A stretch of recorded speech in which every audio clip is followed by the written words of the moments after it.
Investor's Edge with Gary Kaltbaum. Straight talk about you and your money. Now from the BizTalk studios, here is Gary Kaltbaum. And welcome once again to Investor's Edge. I'm Gary Kaltbaum, your host. Hey, thanks for being with us today. Glad you're here, ladies and gentlemen. Happy that you are listening. It is, the 9th of July, 2024. And in case you don't know, this is serious talk on everything that affects you. We do the markets, the economy, jobs, unemployment, your industry, taxes, deficit spending, scams, shams, corruption, and the election. And we do it with no bias, no agenda, no ulterior motive. We are looking for people that believe in three words. We the people, not we the government, not we the taxes, rules, regulations, fees, fines, mandates, control, giveaways, and all that crap that we have been receiving. Today on the show, well, we'll go through the markets. Quieter on the indices, but as we state, a lot of jello moving on the plate. And what we try to do here, most importantly, what not to be in. And we can tell you flat out, there's a lot not to be in. How do we know? We scan 1,500 to 2,000 stocks a day. 200 sectors, every country, every commodity, just to stay a little bit ahead of the game, and that's all we got to do.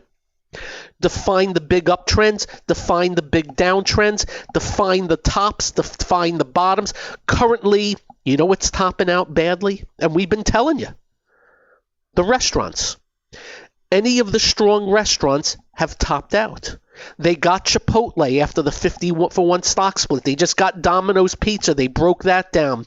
And the strongest names, Brinker International, they're breaking that down. And the two that have held up, Texas Roadhouse, Wingstop, they're coming after them. Oh, yeah, and Cava. That one topped today. So there's an area to avoid new commitments. That's what we try to do. We've been telling you for how many months? Stay away from the transports. Rails, truckers, and the like. And what have been weak? The transports. And as we always say, we will let you know if we think things are changing. In the transports, they have not changed. Oh, by the way, that includes the airlines also, even though they've been telling you how great the airlines are doing. How busy. I saw, what was it? I woke up today. TSA had the strongest numbers ever on Sunday. So how are the airlines, many of them, in deep bear markets? Answer is, beats the heck out of me. We just know how to read the tape. That's what we do. And of course, we're covering the election. I must tell you, it was a little bit quieter today, but more the same going on. You had a couple of Democrats who wanted Biden out, now backing away from that. You have others showing up. What I find the most interesting is the celebrities. And I don't know if we talk about them enough because, listen, God bless them. I think it's magnificent that these celebrities are living in $20 million homes. I don't begrudge success. I don't begrudge wealth. I begrudge doofuses. I don't care how much money they have. And I just noticed in the last few months a few things about these celebrities. Do you remember when the whole Black Lives Matters thing was really loud? And they were out. They were doing all kinds of commercials. Do you remember the woman thing when Harvey Weinstein was found out to be one big gigantic rapist? And of course, a lot of these celebrities knew about it, never said a word. Well, then they started doing commercials where they stood up and they had these signs about women and all that, which, by the way, is supposed to be normal. You don't need to be holding up a sign that all women should be respected and not raped. Duh. I haven't noticed any of them really doing anything about kidnapped Jews, kidnapped Israelis, babies burned to a crisp, put in ovens, murder, mayhem. I have you seen any of that? I haven't. And I bring this up because of my latest. All of a sudden, they're now geniuses on Joe Biden. And you know, most of them are lefties. And you notice that some of them who have stayed quiet for 3 years, said nothing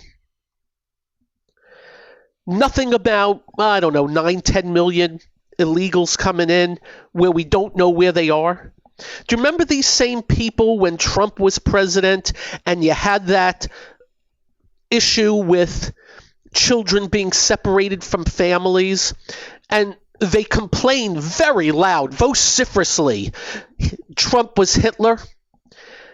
Have you noticed any of them coming out about all the families that have been separated over the last 3 years? Do you know how many kids have been separated from their families? A bazillion. Have you noticed they haven't talked about? You saw where like 80 people in the back of a truck died? I haven't seen that either. They just pick and choose, and my favorite one now is they're coming out, Joe Biden's got to go. All geniuses. I saw what's his name on the late night show. I don't know what the guy, Colbert, who would bring Biden onto his show and just kiss his ass. I mean, forget it. Just kiss his butt. Don't worry about $2 trillion a year deficits, massive illegals coming in. We don't even know who they are, admittedly. People dying, crossing the borders. Afghanistan, where the women, by the way, are back in the dark ages. Nothing. Oh, Colbert is out saying, oh, Mr. President, we love you, but you have to go. All of a sudden, again, we don't mind their wealth. Other people do. We don't mind their celebrity. Other people do. And make fun of it. I don't. I think success is great. I love it. I hate doofuses. And boy, oh boy, are they doofuses. Just wanted to let you know. Not much happened today. I have to hand it to President Biden. I'm going to give him a little compliment. He is basically giving the middle finger to anybody who is against him. And there's been a bunch of Democrats, and the New York Times is out. They ran 3 op-eds that Joe Biden must stand down. The New York Times, who of course hates Trump, must stand down. Anyway, it's quite interesting to watch, may I state for the record. It's kind of weird to watch. My humanity in me wants good health for President Biden. You know what I think of his policies? It's on the outside looking in at all these reactions by a bunch of biased miseries. I don't even know where to go.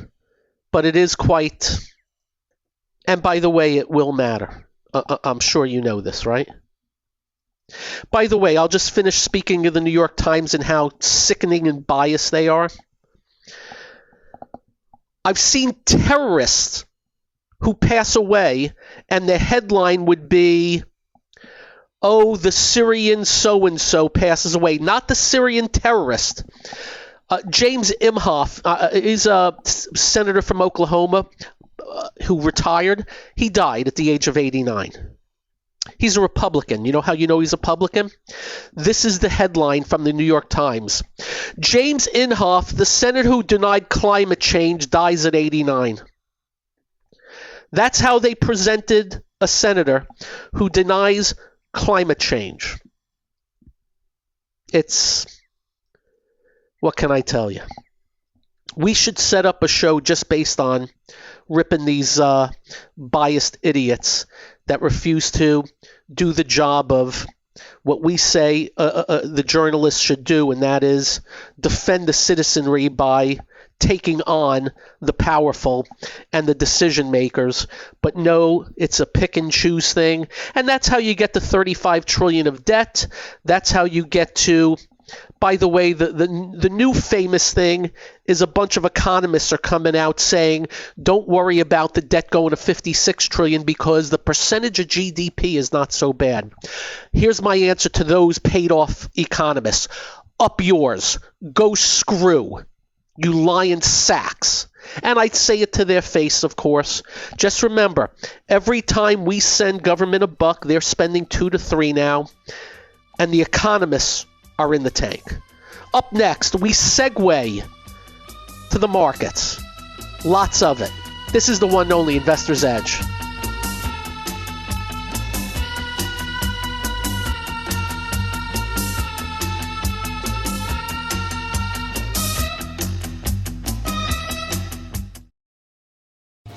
Hi, I'm Gary Kaltbaum, host of the nationally syndicated radio show Investor's Edge. We're not just handsome radio people. We manage investors' money for a living, specializing in fee-based discretionary money management. No big commissions, just a fee on the assets that's managed. We also provide a full range of personalized services, including retirement planning, fixed income, and educational needs, all to assist you in achieving your financial goals. Understanding not all individuals have the same needs, we'll carefully evaluate your personal goals to determine a proper investment strategy. If your current approach to investing is not getting you to where you would like to be, call us to make an appointment for a complimentary portfolio review. The number to call is 888-422-5559. That's 888-422-5559. That's 888-422-5559. Investment advisory services offered through Kaltbaum Capital Management. It's time to switch on the integrator units and get the brain cells working. You're listening to Hey, this promises to be fun. Investor's Edge The last bastion of quality programming. with Gary Kaltbaum. It doesn't get better than this. Welcome once again to Investor's Edge. And again, I am not kidding when I tell you they have these economists out there. Just so you know what an economist is, it's supposed to be somebody that talks plain English and tells you right, wrong, and different. And they're claiming that $2 trillion a year deficit you shouldn't really worry about. And that we're going to go from 35 to 56 trillion in 10 years, by the way, which means 65 to 70 trillion. Don't worry because the percentage of GDP. Think about that. Don't worry that $1 trillion of our tax dollars each year right now are going towards interest and not what government's supposed to spend money on. Don't worry. Every one of those economists should be out of business. They're like the Kmart. They're worse than Kmart of the retail business. A percentage GDP. Just so you know, we're the GDP. We keep growing, and they keep growing bigger, but they don't care. Do you know why? Because these economists are in hopes they're going to be part of the government, get paid, get grants, do studies, this, that, and the other thing. That's why we don't believe any of the studies that come out of the scientists right now on climate change, on any of this other stuff. Why? What they do is they're told, come up with this with the answer that we need, and then fit in how you got there. Just remember that. Do not forget that decades ago it was global cooling, and if you didn't believe them, you suck. Global cooling. And they told us the pollution was going to block out the sun, and it's global cooling. And then it heated up, so they changed it to global warming. And then there was a couple of years where there's blizzards around the world. The worst winters in ages. They got into a room. They met with advertising agencies. Hey, we're screwed. How do we scam and con the world? We couldn't do it with global cooling. We can't do it with global warming. How about climate change? Ooh, look at that. Look at that. Climate change. If it's too hot, it's climate change. If it's too cold, we can't lose. And that's what they did. And it's all about your money. $380 billion of our tax dollars was given to John Podesta, a Democratic hack, to dole out for climate. Anybody ask Biden where that money is? $380 billion. Do you know they spent $7 billion on charging stations? 7 charging stations out there. Buttigieg was asked about it. Well, it takes time. You know what I would say to Buttigieg? Screw you! It takes time. Give me the $7 billion. I'll walk around communities and fix them up. They just don't care. Joe Biden was at a black church this week. Do you know why? Because his poll numbers from the black community are heading south. Big time. So I'm going to go to a black church. This is what these people do. And by the way, we're not talking one party here. Got the $35 trillion by both. It's sickening. And they you know what they are? They're like a comedy act, but it's not comedy because we're the victims. So I just want to let you know with everything that's going on right now, everything we're reading about, $6 to $7 billion was added to our debt today, and will do the same tomorrow, and grows a little bit every day. Just letting you know. They're spending each day $6 to $7 billion more than they are supposed to. Just want to make sure you know that. We move on.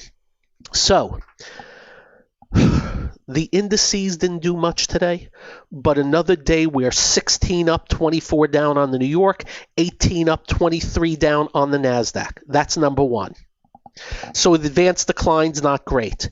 Number two, the Dow was only down 52. The S&P was up 4. The NASDAQ 25, NASDAQ up 13, not a lot. But, as you know, we're watching very closely. What we have been telling you is when the market's very narrow, if what's not working worsens, eventually they usually get the big strength. So we're watching mid caps, and we're just letting you know it's teetering on the ledge.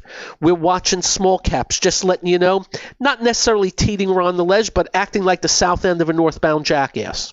Just want to let you know the transports again today, very weak, and topping out at a lower high and at moving averages that have been coming down. Just want to let you know commodity stocks acting poorly. Just want to let you know oils continue to act poorly. Just want to let you know rails and truckers and the Caterpillar Deere farm machinery acting poorly. Just want to let you know restaurants. For a while, there were a few restaurant stocks acting well. They're getting all of them now.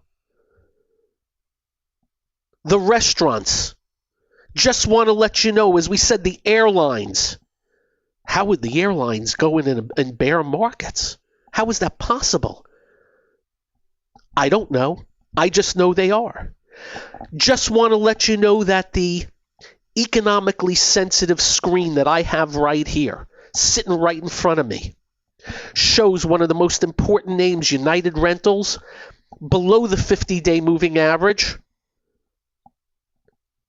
and nearing another ledge. I already mentioned Caterpillar and Deere.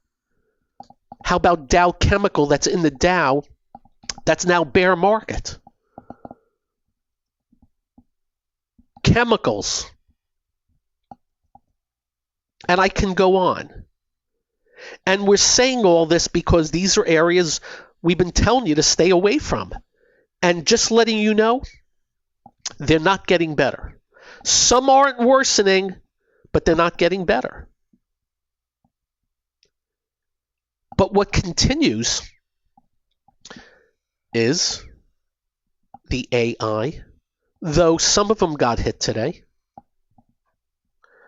What continues is select big tech, It's not smaller tech.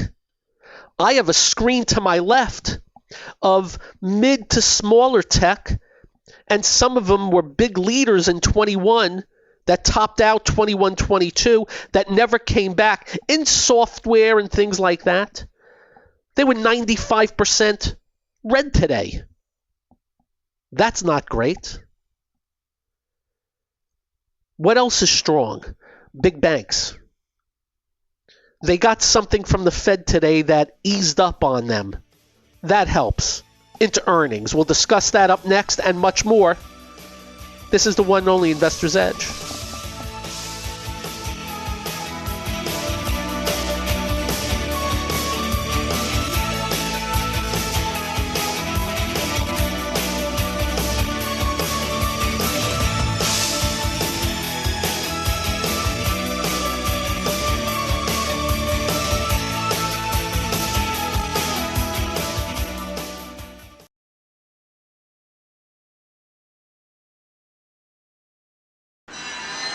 Listening to America is talking. Investor's Edge. He's got to be pleased with that. The crowd is just on its feet here. He's a Cinderella boy. With Gary Kaltbaum. Comes highly recommended. You're going to feel better if you talk to him.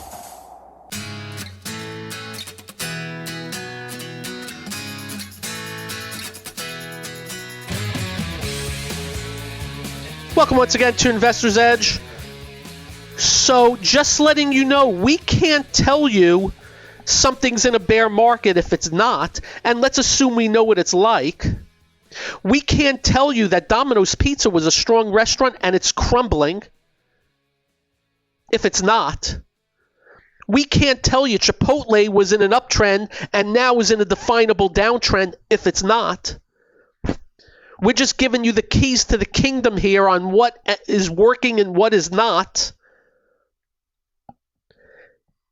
And of course, things can always change, but it kind of hasn't.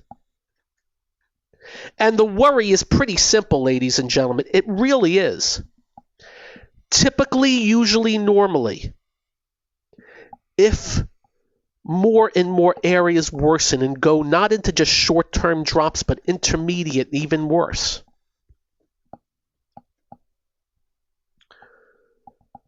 eventually they get the things that have held up best. Eventually. We don't know when eventually is, and I can tell you it wasn't today. KLAC was up 8. Lam Research was up 10. Applied Materials was up 5. Cirrus Logic was up 5. Broadcom was down. I think I got to make sure I got this right before I tell you. Yeah, Broadcom was down $40, but only finished down 12, so that's okay. It's just just the most narrow tape I have seen in ages, which actually makes my job a little bit easier because I don't have to worry about so many areas.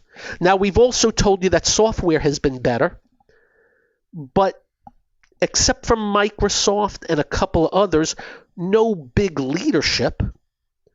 They're coming after software now, after rallying up some. So stay tuned. We'll be on it. And we'll know a lot more, and it's really simplistic. Number one, if they come after the big leaders. Number two, we're watching the small and mid caps, and if it takes out the support levels that they're kind of sort of hanging around right now, especially the mid caps, it tells us the underbelly is weakening. And by the way, this is all happening while the economic numbers have been worsening. I don't care what they tell you. And just so you know, and this is of import because we trust them as far as we can throw them, every freaking economic number on the jobs gets revised down. So the headline number comes out, everything's great, everything's good, don't worry, yay, yay, yay. And then they come out a few weeks later, we're going to revise it down 80,000. The other worry of the last number, a ton of government jobs. And I'm like, what the hell do we need more government jobs for? It certainly ain't for police. So stay tuned. We're on it. We've been very narrow in anything we have done. The only thing I'm PO'd about is I needed to make much bigger positions on a couple of these things that we really put points on the scoreboard on. But when things are so narrow, you're like, you get a little wary. And we're getting a lot of, how do I put this? Our little small sampling that's pretty much worked for us for a very long time. A lot of people in the industry that I speak to, a little bit worried in here about the trend of business. Again, if anything changes, one way or the other, we'll let you know. We hope things get better. We don't want them to worsen. I find it quite instructive, though, they're coming after the restaurants in a big way. I know about McDonald's, and when anybody has to lower prices, that's going to eat into their business and profits and stuff, and that could affect stock prices. That could be going on. So stay tuned. And if you have something to tell us that you think would be of help to us in your industry, you're seeing something that's standing out in a very big way, we'd like to hear from you. We're getting a lot of that. Next. Wow. So I offered $250. We're doing Name Me. I don't want to be called Grandpa. So we asked people, we said, let's have a contest, and we'll do the picking. We'll do the picking. I got to tell you, we got, I don't know, we're nearing 1,000 emails. I mean, we're heading towards 1,000 in a day. And I'm getting all kinds of names instead of Grandpa. I don't want to say what's in the lead right now. I want to let it go throughout the weekend. But keep sending it in. I may have to raise the number from 250 because you're all being very kind. I just don't want to be... I'm not a grandpa. If you saw my biceps and triceps, you would know I'm not a grandpa. Now, I didn't even know this, but Saba is in Israel for a grandfather. Somebody sent that to me. I didn't even know that. I got to tell you, somebody sent me G-Pop. That's interesting. GB. My initials are GBK. Hey, GB. I don't mind that one. Just don't feel like a grandpa. You know why? Everybody else is. So come up with... I got a lot of papas. I got a lot of pop-pops. And nobody was nasty. I was expecting somebody to write in and say something not so good. Not one. Anyway, that's the contest. We'll let it run for the rest of the week. And we'll come up with... and if we pick one that has a few, we'll pick a name out of the hat. Anyway. Baby doing well. Mommy doing well. Daddy doing well. Clear lack of sleep on their part. I'm flying out tomorrow night. Hopefully I'm better. You ever get one of these whatever and you just can't get rid of it? I have one of these can't get rid of. I don't know. It's not the flu. It's not, you get the chest and the throat and the nose and all that. I'm in the midst of one right now. But we're still flying out tomorrow. I got to see the kid. And I got to tell you, he's a good-looking kid, too. I think he's going to be a bruiser. Anyway, it's a happy time in the Kaltbaum clan right now. And for all the grandpas out there, I'm feeling what you've been feeling. And that's a little bit of that. Segueing again. The big banks. Acting great. I mentioned to you earlier, the Fed is pulling off, doing something where they don't have to show more capital, so the stocks are going up, but they report Friday, Monday, and Tuesday. And I get asked all the time about buying before earnings. We don't. If we don't own something and you're within a week, we just don't. We're not smart enough. We don't want to even tempt fate. And I can tell you, there are plenty of times we didn't buy something we would have, and they skyrocket. And there are plenty of times that they get blasted to the downside. So it's kind of like even Steven, no biggie, as they say. By the way, I'm sitting here right now scanning the market as I'm talking to you. Man, oh man, there is just a lot of broken stuff. I have a sneaking suspicion we're going to stay narrow, and let's hope things pretty much hold up. But just a big wow.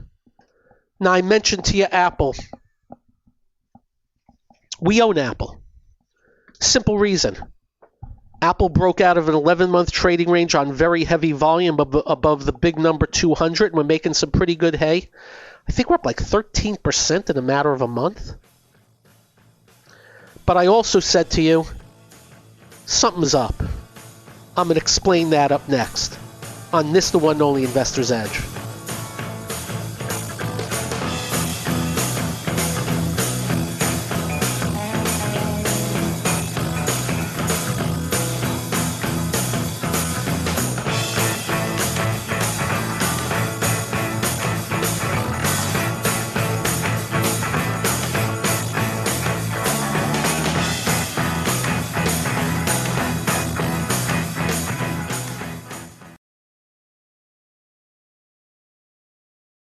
You're listening to What are we waiting for? Well, what are you waiting for? 1, 2, ready, go. Action! Investor's Edge with Gary Kaltbaum.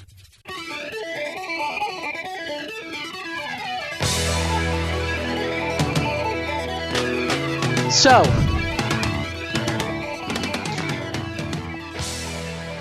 we own Apple right now, even though we believe the valuation is ridiculous. Huh? How can you do that? Well, we have this little theory on action in the market, is you never ignore a big growth name or a big institutionally loved name, like an Apple, that breaks out of range on very heavy volume. And of course, there's this AI component to it. But I will state for the record, as long as Apple acts well, we'll stick with it. If things change, I deal with it. But I got sent something yesterday that Apple is now, and I knew this already, but Apple's trading at 35 times earnings. It also says the 10-year average of Apple, its price earnings multiple is 22. Way above now, and their growth rate is much slower now. Huh. Could AI be that important? Especially when you hear that 10-year average. I remember for years, Apple would trade at 15 times earnings, not 22. And I'm going to have to look back on that. Let me go further. Price to sales ratio is at 9.3 right now. 9.3 times sales. Its 10-year average is 5. On a sales ratio basis, Apple is trading almost 2 times. How do I own the stock? And how is the stock going higher? Well, we're just letting you know the answer is again. one of our main rules. It's not the news. It's how things react to the news and how things are. That's what we're about. Just letting you know. We're stunned. And when we bought it, we, bit our tongue. But this AI thing is, I think, ruling the day. And when it stops ruling the day, well, we'll deal with that. By the way, they also have Apple's EBITDA at 27 times, 10-year average 15 times. Let me go further. Just things that are sent to me. Small cap stocks now are down 2% on the year, while large caps are up 17%, the biggest outperformance since 98. What have we been telling you for 18 months, 24 months? Large cap over small cap. Why? Performance. That's what we follow. That's what we gauge. The ratio of growth stocks to value stocks in the United States is at the highest level since March 2000, the peak of the dot-com bubble. Oh, crap. Now, all that is in our file manager. We know it. It's in our file manager. We'll act on it when the market tells us to. That's how we look at this. But those are all facts. Those were not opinions. It was sent to us and we checked it out. The haves and have-nots in this market, the chasm, notice the big word, is really the widest we've ever seen as a whole. And it got more today. Lastly, this was sent to me. And we did checking, and we actually already knew this because we've been telling you this. The number of new homes for sale in Florida, Georgia, Tennessee, and Texas and other southern region homes has now spiked to nearly 300,000 homes for sale. This is the highest level all time. We have said to you that what we have been seeing is a lot of marking down. You only get markdowns when you can't sell or when there's a lot of competition in selling. Just letting you know what's happening.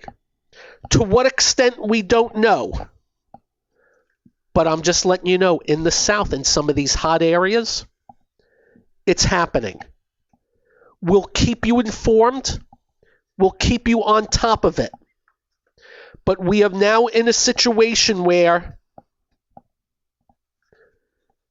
it's becoming more of a buyer's market by the day. And the more that go on the market for sale, the more prices are going to come down in order to move and compete on those sales. That's how it works. And it's happening. I look at Florida cities just about every day, at the latest every other day, more and more every day. More and more prices coming down every day.